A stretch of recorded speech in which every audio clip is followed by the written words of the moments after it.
is over, and now we're in that weird week between Christmas and New Year's where I never really know what day it is. But guess what? Everybody still needs to eat. So I have 4 dinner ideas for you to get you through to New Year's. The nice thing about this lineup is that there's a lot of overlapping ingredients, so you can do one grocery run and use your produce all throughout the week. If you're new to my channel, don't forget to subscribe and give this video a thumbs up. Let's cook! I'm starting by prepping my veggies that go inside the mini meatloaves. So this includes onions, red bell pepper, and some carrots. Onions don't normally bring tears to my eyes, but these must have been particularly potent because they definitely did.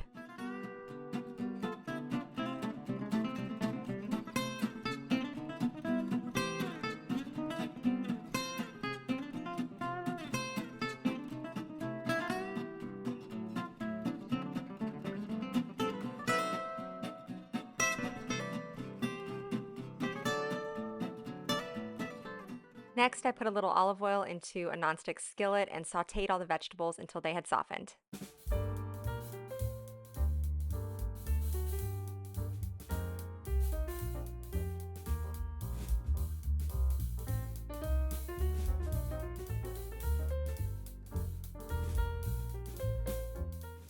I put the cooked vegetables into a large mixing bowl to let them cool off a little bit, and to that I added 1 slice of white bread that I crumbled into really tiny pieces, along with a 1/4 cup of milk and 2 tablespoons of chili sauce, which is not spicy, it's just kind of like a thicker ketchup.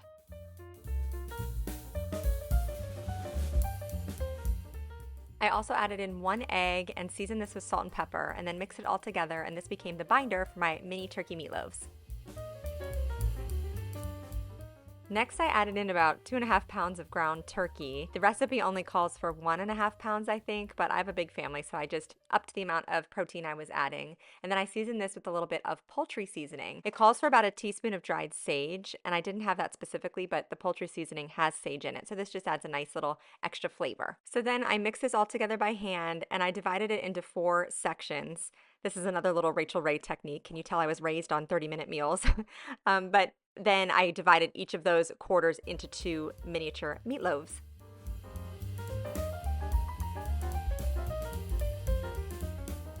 And then you can top each meatloaf with a little bit of the chili sauce too. Some of my kids didn't want it, so I only did 6 of the 8. These bake at 350 degrees for about 35 to 40 minutes.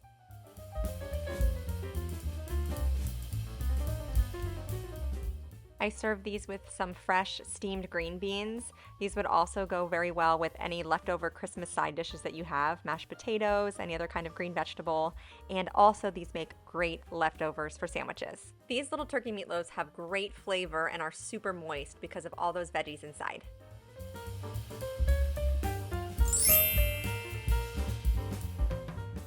This salad starts with lots of fresh veggies, so I'm chopping up 1 seedless cucumber, a few carrots, and you can use your veggie peeler to cut them into ribbons, or you can just grate them. I'm also cutting up a bell pepper. This one's orange, but you can use any color you like, and then some green onions and also some fresh cilantro.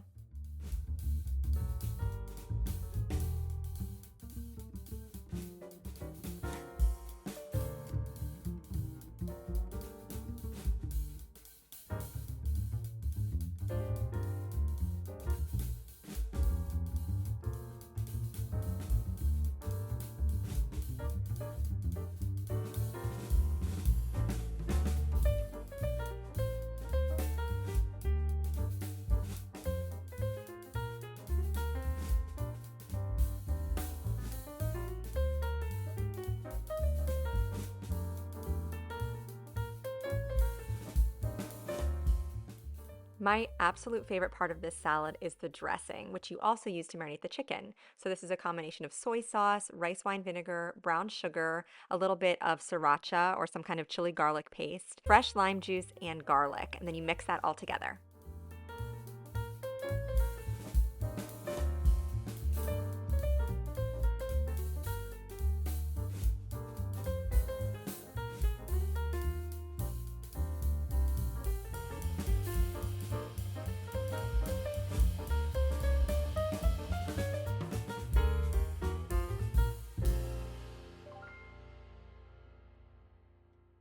Next, I added a little olive oil oil to my large nonstick skillet and preheated that while I sliced a couple of boneless, skinless chicken breasts very thinly. And then I sauteed these in the oil along with a little splash of that dressing I made just to infuse the chicken with a little bit of that flavor. Also, it helps to caramelize the outside of the meat. So you saute this, and at first it's going to produce a little bit of liquid, but you wait for that to evaporate, and then it'll get a nice golden brown, almost crust on the exterior.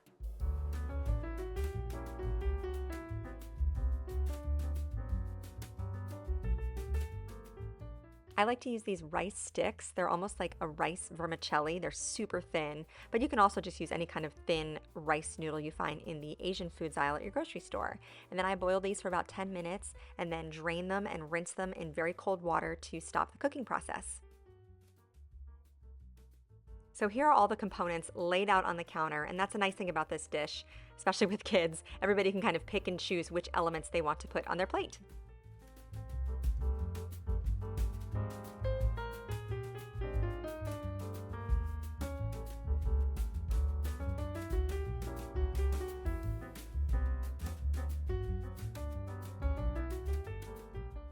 I like to top my salad with some peanuts too for a little extra crunch.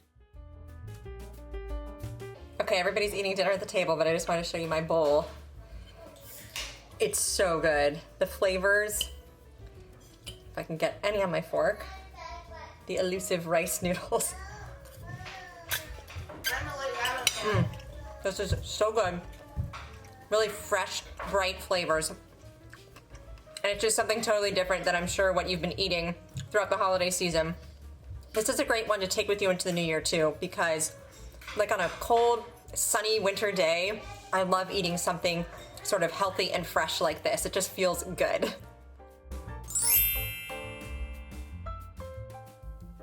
Chili is great because you can make it earlier in the day and people can just serve themselves throughout the day around lunch or dinner time. It feeds a crowd too. Also, if you wanted to kind of mix it up, you could use it more as a topping. Just bake a bunch of potatoes at dinner time and then have a baked potato bar. So you could have chili as one of your toppings, but then you can also have the sour cream and the cheddar cheese and all kinds of stuff to add onto your potatoes as well. So the recipe I'm sharing today has become our family's recent favorite chili recipe. I will link the exact one in the description box. I kind of stray from the recipe a little bit only because I am a total wimp when it comes to heat. So I don't use like the chilies or the cayenne pepper because I just can't take the heat. But you could of course add that in if you want a little bit of an extra kick. Also, it starts by cooking some bacon and then you incorporate that into the chili, and I've never done that step. That just, as much as I love bacon, I just don't want the bacon in my chili, but you can always try that out and let me know in the comments below if you do. So I'm starting at the stove here with my Dutch oven. This is my Le Creuset purple Dutch oven. This was a wedding gift, so I've been married for almost 15 years. This lasts forever and I love it so much. I don't know, is there anything that you have in your kitchen that just gets you excited to cook?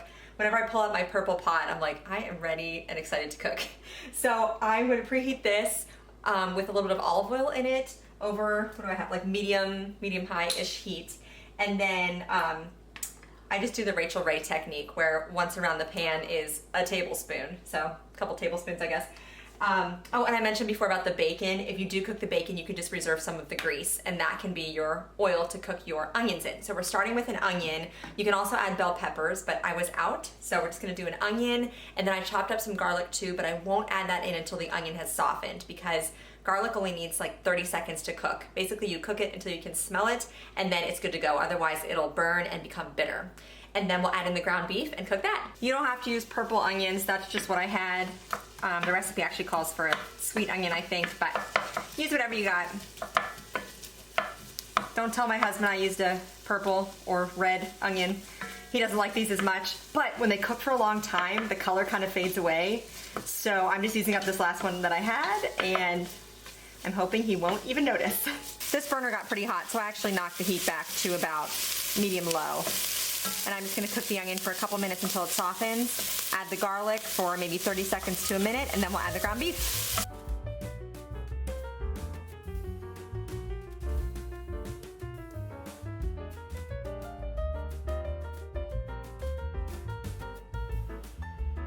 Over here I'm gonna make some beef broth. which is one reason why I love this recipe, because it has a really rich, flavorful broth to it. Beef broth, there's Worcestershire sauce in it, there's some brown sugar in it, and a whole bunch of spices. It has a lot of great flavor. So I use this beef base. I just get this at Sam's Club, but it's like a concentrated beef flavor that you can turn into your own beef broth whenever you need it. It lasts a long time, and then you can just store it in the fridge. So I'm just gonna use a couple of teaspoons of this in some hot water and let that dissolve. And then I've got my beef broth. And then if I need more liquid in there, I can always add a little more water. All right, so my beef is browning, and I used 80-20 ground beef, so there is a little bit of extra grease or fat at the bottom of the pan. If you have that, you can always drain it before you add your spices. I always like to use my turkey baster to do that, and then I'll just tilt the pan, or if you can find little pockets of the grease. Oh, my turkey baster has seen better days. It doesn't really suction very well anymore. There we go. But so like you can remove any excess grease if you want.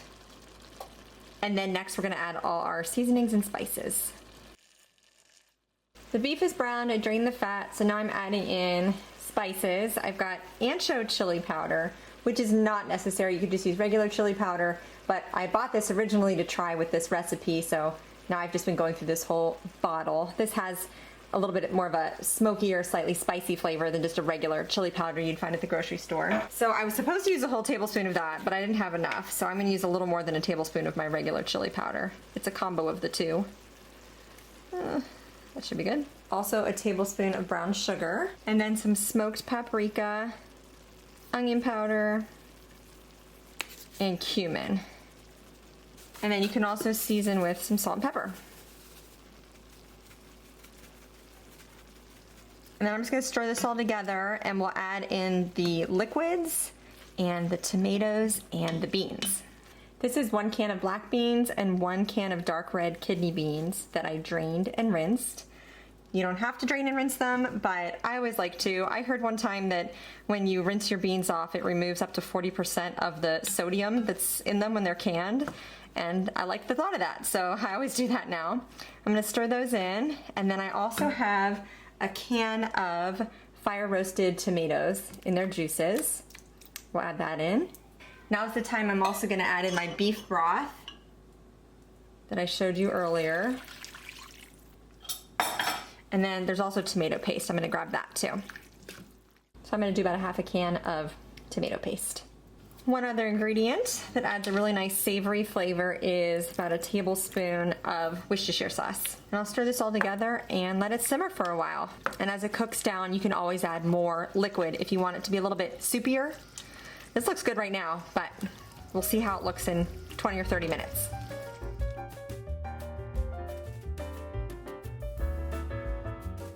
I'm getting ready to serve up the chili, and I wanted to share with you I'm using mild cheddar, sour cream, and the leftover green onions and chopped up cilantro from the Thai chicken and rice noodle salad the other night.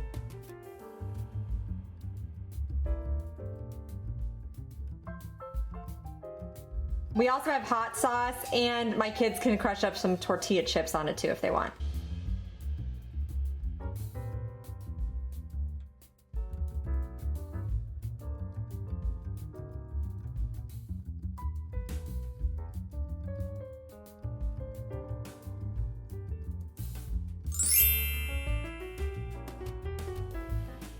I'm making penne alla vodka, which is a great option if you want to do a meatless meal. It's a really hearty pasta dish with a delicious sauce. But we're gonna add some what I call chicken bites on top tonight. I make these all the time. My kids love them. I just dice up some boneless, skinless chicken breasts. I saute them in olive oil until they're golden brown and cooked through, and I toss them in a bunch of Italian seasoning, garlic powder, and salt and pepper. So they're very flavorful, but also like pretty neutral too. My kids will dip them in ketchup and they love it. But you can also put them in with the penne alla vodka and it tastes great. So here I'm starting with 1 pretty large shallot that I'm going to chop up very finely, along with a few cloves of garlic and also some fresh basil.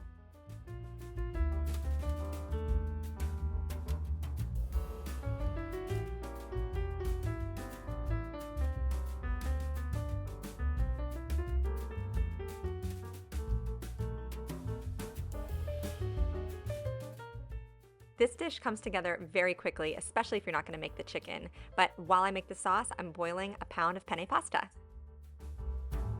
So I have a 1/4 cup of olive oil in here, and first I'm going to cook my shallots for a few minutes until they soften. Then at the end I'll add the garlic. I don't normally cook with shallots, but I happen to need to run to the grocery store for something else, so I saw one and picked one up. They're in a basket right by the garlic and the tomatoes and the basil at my store. And they look like a red onion, but I think they're a lot milder and a little bit sweeter than a red onion. So the shallots are looking good, so now I'm gonna add in 4 cloves of garlic that I minced and also a teaspoon of dried oregano. I added 1 can of tomato paste and cooked that for a couple of minutes with the garlic and onions. I'm also going to add just a pinch of red pepper flakes. My pasta's finished cooking, so I'm gonna use my handy silicone strainer here. You just clip it onto the edge, and I'm gonna drain it, and then we'll let that sit. Oh, also, I'm gonna reserve about a cup of this water too. Whenever you're making a sauce and you're adding the pasta into it, it's always a good idea to hang on to some of the water in case you need to thin the sauce out. So at this point, this is where you would add a 1/4 cup of vodka, but I'm actually not gonna do that, even though I'm making vodka sauce. I've never added it because I'm cooking for a lot of kids. I know the alcohol cooks out, but I'm just worried about any lingering flavor that they might be able to detect. But you could totally add it here if you want. And also I bump up the amount of cream that I use. I use an extra 1/4 cup there, so there's still the same amount of liquid in the dish. The next ingredient's a little bit unconventional. It's some pesto. And I like to buy those giant containers from Sam's Club, and then I divide it up into little freezer-safe bags and freeze them in case I need it for a recipe. So this recipe comes from a blog called Half Baked Harvest. I love her stuff. And this is just kind of a secret ingredient she adds in for an extra punch of flavor. But it's totally optional if you want a more traditional penne alla vodka recipe. All right, so we'll mix that in. And then I'm also gonna grab my cream. I'm using 1/2 and 1/2 because that's what I had on hand. That should work just fine, but you can also use heavy whipping cream. I'm also gonna season this with a little bit of salt and pepper at this point. Okay, I actually read ahead and it did say to save some of the pasta water, so I'm glad I did. I'm gonna add this in to thin it out a little bit. And if you forget, you can just add some hot water too, but the idea is that there's some of the starches from the pasta water in here that'll help give this a nice consistency.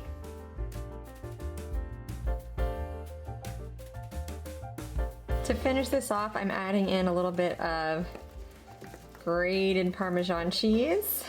Nothing gourmet here, but it'll taste great. And then also 3 tablespoons of salted butter. And I'm just adding my pound of cooked penne into the sauce. Oh, a couple more. And then I'm just gonna sprinkle some fresh basil on top. I think that'll give it some great flavor. But if you've dried, you can just sprinkle that on too for a little garnish, a little extra Parmesan cheese, and you'll be good to go.